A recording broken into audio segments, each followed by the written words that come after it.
Hello and welcome. तो आज हम लोग इस वीडियो में देखने वाले हैं क्लास 10th के साइंस का चैप्टर नंबर 12 जिसका नाम है magnetic effect of electric current. Exam point of view से मोस्ट इम्पोर्टेंट चैप्टर प्लस आपके नॉलेज पर्पस के लिए भी बहुत इंपॉर्टेंट चैप्टर है कि किस तरीके से मैग्नेटिक फील्ड और इलेक्ट्रिक फील्ड जो है एक दूसरे से लिंक्ड है। इसके बारे में अभी आपको जानने को जो है मिलेगा। You have studied about electricity and the magnetism in your previous classes. आपने अपने पिछली क्लासेस में जो है इलेक्ट्रिसिटी को एक सेपरेट चैप्टर में पढ़ा होगा, मैग्नेटिक फील्ड को एक अलग से सेपरेट चैप्टर में जो है आपने पढ़ा होगा, ठीक है। You would be surprised to know that both of them are effects produced by the single phenomena. आपको जानकर ये थोड़ी सी सरप्राइज हो सकती है या हैरान हो सकते हो कि ये इलेक्ट्रिसिटी और मैग्नेटिज्म दोनों के दोनों क्या है, एक सिंगल फिनोमिना है, ठीक है, दो अलग अलग फिनोमिना नहीं है। That is wherever an electric charge is active it produces a magnetic field, also wherever a magnetic field exists electric charge in some form of other will be present। मतलब देखो, electricity और magnetism ये दोनों same to same है। कैसे same to same है? जहां कहीं पर भी इलेक्ट्रिक चार्ज होगा, इलेक्ट्रिक चार्ज चाहे पॉजिटिव हो चाहे नेगेटिव हो, जहां कहीं पर इलेक्ट्रिक चार्ज होगा उसके अराउंड में क्या रहेगा, मैग्नेटिक फील्ड हमेशा रहेगा ही। और जहां पर भी मैग्नेटिक फील्ड रहेगा उसके चारों तरफ इलेक्ट्रिक चार्ज प्रेजेंट होगा ही। और वो जरूरी नहीं है कि एक ही फॉर्म में हो, अलग अलग फॉर्म में प्रेजेंट हो सकते हैं, ठीक है। इसके बाद देखो, you have studied about the various properties of magnet in the previous classes. अब देखो, मैग्नेट की बहुत सारी प्रॉपर्टीज आपने पढ़ी होगी कि मैग्नेटिज्म किस तरीके से होता है, डीमैग्नेटिज्म किस तरीके से होता है, ये सारी चीजें आपने वहां पर पढ़ी होगी। अब इसी में हम लोग आगे देखते हैं magnetic field and the magnetic lines of force. Magnetic field क्या होता है, मैग्नेटिक लाइंस क्या होती है, इसको हम लोग समझते हैं। सो बेसिकली मैग्नेटिक फील्ड क्या होता है, जैसा कि आप लोगों ने देखा होगा, छोटे रहोगे तो आप लोग भी प्ले किए होगे, इसको खेले होगे। मान लो आपके पास एक मैग्नेट है, इस मैग्नेट को यहाँ पर आप रख दो और एक कोई आयरन का पीस, आयरन का छोटा सा पीस जो है आप कहीं दूर से नजदीक लाते जाओ, नजदीक लाते जाओ, एक जगह ऐसा आएगा जहां पर आपको उस आयरन का जो पीस है उसको आपको लाने की जरूरत नहीं पड़ेगी।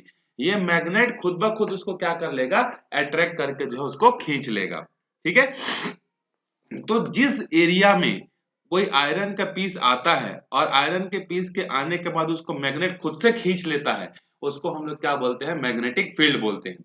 जैसे ठंडी के दिनों में क्या होता है, हम लोग जो है इंडिया में क्या करते हैं, आग जलाते हैं। तो मैग्नेटिक फील्ड को समझने के लिए एक छोटा सा मैं एग्जांपल देता हूं, फिर इसका प्रॉपर डेफिनेशन भी हम लोग समझेंगे।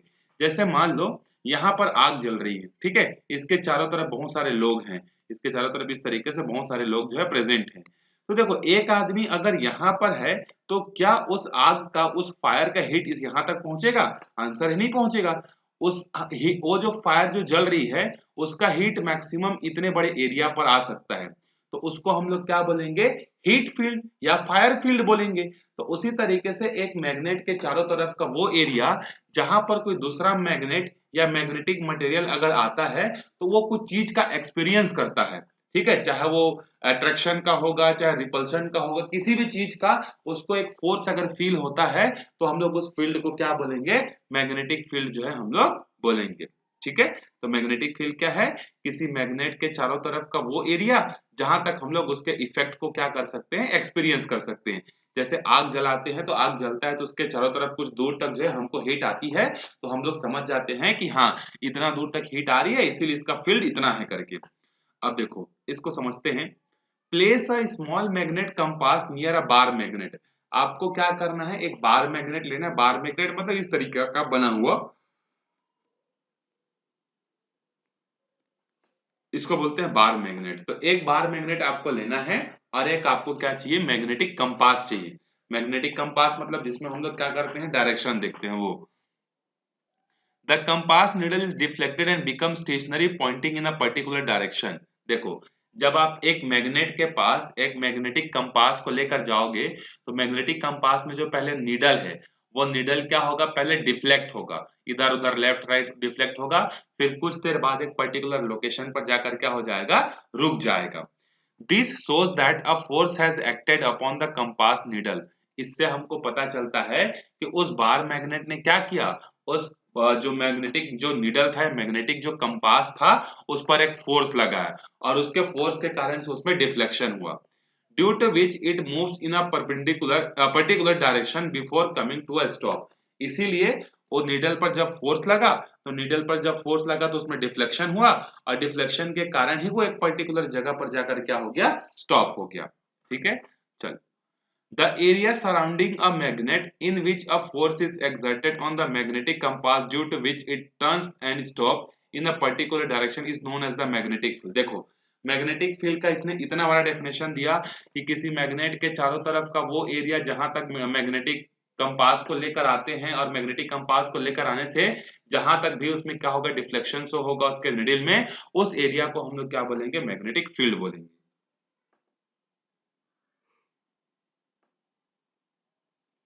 डेफिनेशन बिल्कुल सही है, लेकिन अगर आप चाहो तो मैं जो डेफिनेशन बताया आप उसको भी लिख सकते हो। मैंने क्या डेफिनेशन बताया, द रीजन और area around a magnet where its effect can be experienced. किसी मैग्नेट के चारों तरफ का वो एरिया जहां तक हम लोग उसके इफेक्ट को एक्सपीरियंस कर सकते हैं या कोई दूसरा पार्टिकल एक्सपीरियंस कर सकता है, वो क्या कहलाएगा, उसका मैग्नेटिक फील्ड कहलाएगा। The magnetic field of a magnet is shown by imaginary magnetic lines of a force surrounding it।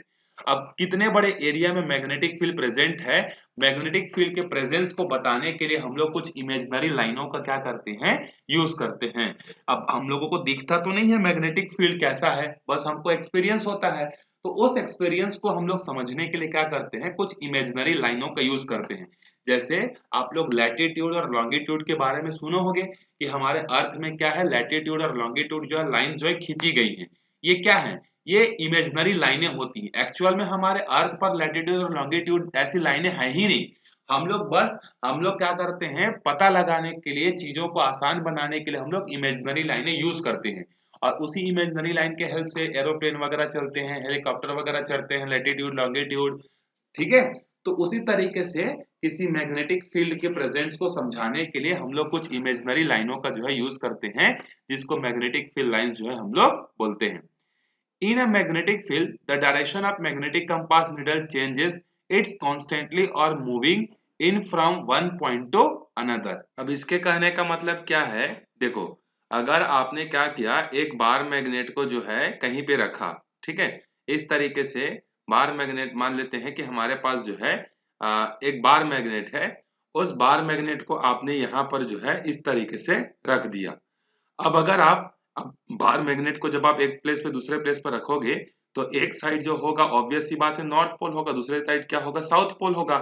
तो ये पॉइंट बोल रहा है कि अगर आप कंपास को किसी एक पर्टिकुलर पॉइंट से किसी दूसरे पर्टिकुलर पॉइंट की तरफ अगर लेकर जाते हो, मतलब पोल की तरफ, जैसे कि नॉर्थ पोल से साउथ पोल की तरफ अगर आप कंपास को घुमाते हुए लेके जाते हो या मूव कराते हुए लेके जाते हो, तो आप हमेशा ये देखोगे कि जो नीडल है, जो उस कंपास में जो नीडल जो लगा हुआ है, वो नीडल क्या होता है, बार बार जो है कॉन्स्टेंटली जो है डिफ्लेक्ट जो है होता है। When the compass is moved from magnet's north pole towards its south, it forms a curve path which is known as the magnetic lines of the force। जब हम लोग वही चीज बोल रहा है कि किसी बार मैग्नेट में, जैसे कि ये ऊपर वाले एग्जांपल में देखो, ये एक बार मैग्नेट है, हम लोग अगर कंपास को क्या करते हैं, पहली बार कंपास को यहाँ रखेंगे, फिर यहाँ रखेंगे, तो जैसे जैसे कंपास को हम लोग मूव करते जाते हैं ना, इसका निडल का डिफ्लेक्शन जो है चेंज होते जाता है। और जब एक बार यहां से लेके यहां तक पूरे निडल को डिफ्लेक्ट, मतलब पूरे का पूरे मैग्नेटिक कंपास को एक बार नॉर्थ पोल से साउथ पोल तक जब हम लोग ले जाते हैं, और उसके बाद उसके जो निडल था, उसके निडल के सारे डायरेक्शन को ज्वाइन करते हुए उसके निडल के सारे पॉइंट्स को ज्वाइन करते हुए, जैसे यहाँ पर रखे थे तो डिफ्लेक्शन ऐसा था, एक लाइन खींच लेंगे, यहाँ पर रखेंगे तो डिफ्लेक्शन ऐसा था, यहाँ रखेंगे तो डिफ्लेक्शन ऐसा था, यहाँ रखेंगे तो डिफ्लेक्शन ऐसा था, यहाँ पे ऐसा था। अगर पूरा मूव करने के बाद इस नीडल के सारे डिफ्लेक्शन को अगर हम लोग ज्वाइन करते हैं, तो हमको इस तरीके से सेमी सर्कुलर क्लोज पाथ जो है मिलता है। और ये जो सेमी सर्कुलर क्लोज पाथ जो लाइन हमको मिला ना, उस लाइन को हम लोग क्या बोलते हैं, मैग्नेटिक फील्ड लाइन या मैग्नेटिक फोर्स लाइन जो है हम लोग बोलते हैं। आया समझ में?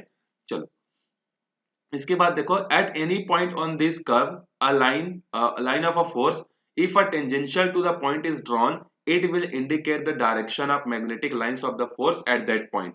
कहने का मतलब ये है कि आपने बार मैग्नेट के यहाँ पर नॉर्थ पोल था और यहाँ पर साउथ था, आपने नॉर्थ से लेकर साउथ तक पूरे नीडल को मूव किया और अपने मिडिल के मूव के डायरेक्शन को आपने ट्रेस किया, तो आपको इस तरीके से क्या मिला, एक कर्व मिला, एक लाइन मिला।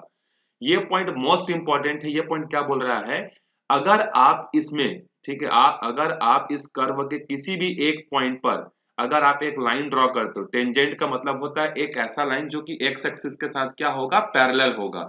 तो अगर आप कोई भी एक ऐसा लाइन यहाँ पर ड्रॉ करते हो, जैसे यहाँ पर जो इसको टच करके जाए, मतलब सिंपल सा समझ लो, टेंजेंट का मतलब क्या होता है, किसी एक पॉइंट, पर्टिकुलर पॉइंट पर एक ऐसा लाइन का ड्रॉ करना जो कि कर्व को टच करते हुए जाए।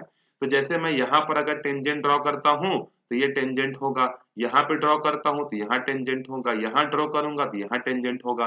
तो बोल रहा है कि उस कर्व के किसी भी पॉइंट पर अगर आप एक लाइन ड्रॉ करते हो, बेसिकली उसका पर्टिकुलर नाम टेंजेंट होता है, तो वो टेंजेंट आपको उस पॉइंट पर फोर्स के डायरेक्शन को जो है बताएगा। जैसे कि अगर ये एक कर्व है, तो अगर मान लेते हैं ये एक कर्व है, मैं यहाँ पर एक टेंजेंट ड्रॉ करता हूँ, तो टेंजेंट किधर इंडिकेट कर रहा है, इधर, मतलब फोर्स इधर लग रहा है। जब मैं टेंजेंट यहाँ ड्रॉ करूंगा तो टेंजेंट इधर बता रहा है, मतलब फोर्स नीचे की तरफ लग रहा है। तो ऐसे कि उस मैग्नेटिक फील्ड लाइंस के किसी भी पॉइंट पर अगर हम लोग टेंजेंट ड्रॉ करते हैं तो वो टेंजेंट हमेशा फोर्स के डायरेक्शन को जो है बताता है। ये एक प्रॉपर्टी भी होगी, आप इसको एज अ प्रॉपर्टी की तरह भी याद रख सकते हो। अब देखो ये जो मैग्नेटिक लाइंस है इनकी क्या क्या प्रॉपर्टीज होती हैं, ये एग्जाम में पूछे जाने वाले क्वेश्चन है ना। आपसे पूछ देगा कि right any 3 properties of magnetic field lines करके, या फिर आपको पूरा का पूरा प्रॉपर्टी पूछ सकते हैं, या आपको वाइवा में भी पूछा जा सकता है कि बताओ भाई मैग्नेटिक फील्ड लाइंस की प्रॉपर्टी क्या क्या होती है और कितनी होती है, कैसी होती है, ये भी आपसे पूछा जा सकता है। तो देखो सबसे पहली प्रॉपर्टी क्या है, they originate at the north pole and the travel to the south pole in area surrounding the magnet। मतलब मैग्नेट के बाहर हम लोग ये मानकर चलते हैं कि अगर ये एक मैग्नेट है और ये नॉर्थ पोल है और अगर ये साउथ पोल है, तो मैग्नेटिक फील्ड लाइंस जो इमेजिनरी होती है वो हम लोग क्या सोचते हैं कि नॉर्थ पोल से स्टार्ट होती हैं और साउथ पोल पर आकर जो है क्या होती हैं, खत्म होती हैं। ये बाहर है ना, मतलब मैग्नेट के बाहर। तो मैग्नेट के बाहर में क्या होता है, magnetic field lines north pole से ट्रेवल करना स्टार्ट करती हैं और कहां पर जाती हैं, साउथ पोल की तरफ जो है जाती है, मैग्नेट के बाहर। लेकिन सेकेंड पॉइंट क्या बोल रहा है, they continue from the south pole to the north pole inside the magnet. लेकिन मैग्नेट के अंदर में ये कैसे ट्रेवल करते हैं, तो देखो मैग्नेट के अंदर में साउथ से नॉर्थ की तरफ ट्रेवल करते हैं। तो inside the magnet magnetic field lines का डायरेक्शन क्या होता है, साउथ टू नॉर्थ, और बाहर में क्या होता है, नॉर्थ टू साउथ जो है होता है। थर्ड है they form a close loop. अब ये क्या करते हैं, क्लोज लूप बना रहे, देखो नॉर्थ से ऐसे निकले और साउथ पे गए बाहर में, फिर साउथ से फिर नॉर्थ में गए, मतलब एक क्लोज जो है लूप, मतलब एक रास्ता जो है, बंद वाला रास्ता जो है बनाते हैं। The lines of force do not cross each other at any point. ये तो मोस्ट इंपॉर्टेंट क्वेश्चन है, ठीक है, कि मैग्नेटिक फील्ड लाइंस जो होती हैं, कोई भी दो मैग्नेटिक फील्ड लाइंस एक दूसरे को कभी भी क्रॉस जो है नहीं करती है। मतलब ये देखो अगर ये एक मैग्नेटिक फील्ड लाइंस है और ये एक मैग्नेटिक फील्ड लाइंस है, तो ये दोनों ने यहाँ पर एक दूसरे को क्रॉस कर दिया। लेकिन ऐसा कभी भी जो है नहीं होता है, हम लोग ऐसा मान के चलते हैं कि मैग्नेटिक फील्ड लाइंस एक दूसरे को जो है कभी भी जो है इंटरसेक्ट नहीं करती है। क्यों नहीं करती है, क्योंकि जहां पर इंटरसेक्शन हुआ है, इस इंटरसेक्शन पर क्या हो सकता है, दो टेंजेंट ड्रॉ हो सकता है, एक तो इधर टेंजेंट ड्रॉ हो सकता है, एक इधर टेंजेंट ड्रॉ हो सकता है। और टेंजेंट ड्रॉ करने का मतलब क्या होता है, उस पॉइंट पर फोर्स के डायरेक्शन को बताना। तो जहां पर भी पॉइंट कट हो रहा है वहां पर अगर हम लोग ड्रॉ करेंगे टेंजेंट, तो दो टेंजेंट बनेंगे और दोनों टेंजेंट किसको बताएंगे, फोर्स के डायरेक्शन को बताएंगे।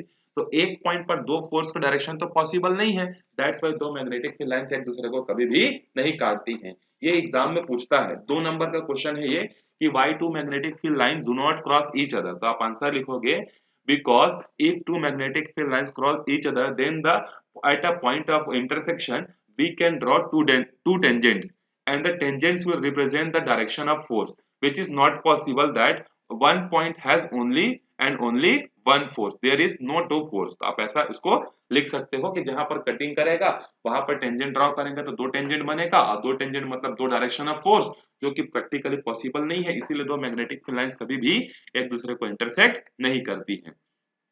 ये अच्छे से आपको याद रखनी है। उसके बाद आगे देखते हैं हम लोग, फिफ्थ प्रॉपर्टी क्या है हमारे पास, पांचवी प्रॉपर्टी है magnetic lines of a force are concentrated at the poles and the space apart from other section of the field which indicates the field intensity is strong at the pole।